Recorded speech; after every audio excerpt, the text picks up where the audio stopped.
Oui, effectivement, deux témoignages très importants cet après-midi.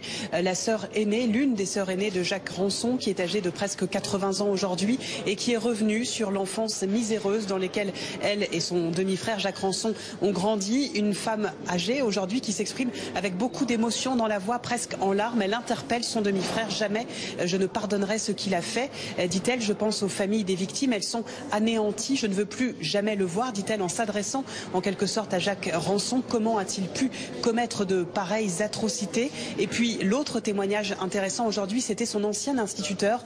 Quand Jacques Ranson était âgé d'une dizaine d'années, l'homme très digne à la barre est revenu aussi sur les conditions de très grande précarité dans lesquelles a grandi Jacques Ranson, et il a reconnu une part de responsabilité.